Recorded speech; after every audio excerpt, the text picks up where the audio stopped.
রাজশাহীর বাগমারা উপজেলার আউসপাড়া ইউনিয়নের খালগ্রাম উচ্চ বিদ্যালয় মাঠে বৃক্ষরোপণ কর্মসূচি পালন হয়েছে।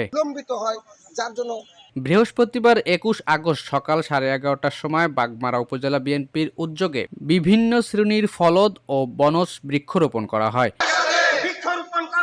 বৃক্ষরোপণ পূর্ব সংক্ষিপ্ত সভায় সভাপতিত্ব করেন খালগ্রাম উচ্চ বিদ্যালয়ের প্রধান শিক্ষক আবু সামা। বৃক্ষরোপণ কর্মসূচিতে প্রধান অতিথি হিসেবে উপস্থিত ছিলেন বাগমারা উপজেলা বিএনপির আহ্বায়ক ও উপজেলা পরিষদের সাবেক চেয়ারম্যান DM জিয়াউর রহমান জিয়া। অন্যান্যদের মধ্যে উপস্থিত ছিলেন বিদ্যালয়ের ম্যানেজিং কমিটির সভাপতি এবং আউসপাড়া ইউনিয়ন বিএনপির সাংগঠনিক সম্পাদক মামুনুর রশিদ, আউসপাড়া ইউনিয়ন বিএনপির ভারপ্রাপ্ত সভাপতি শামসুদ্দিন কারিগর, জিসাস বাগমারা উপজেলার শাখার সভাপতি আব্দুল জলিল, তারেক জিয়ার প্রজন্ম দল বাগমারা উপজেলা সাধারণ সম্পাদক সিদ্দিকুর রহমান, আউসপাড়া ইউনিয়ন তারেক জিয়ার প্রজন্ম দলের সাধারণ সম্পাদক আলমগীর, ছাত্রদল নেতা ফিরুজুল ইসলাম অমি, সেলিম রেজা, সাংবাদিক আপেল মাহমুদ রাঙ্গা সহ আরো অনেকে।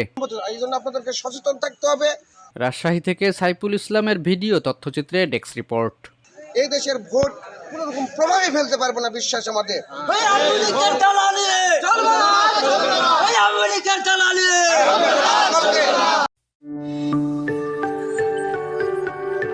26 টেলিভিশন মাতৃভূমির বন্ধনে।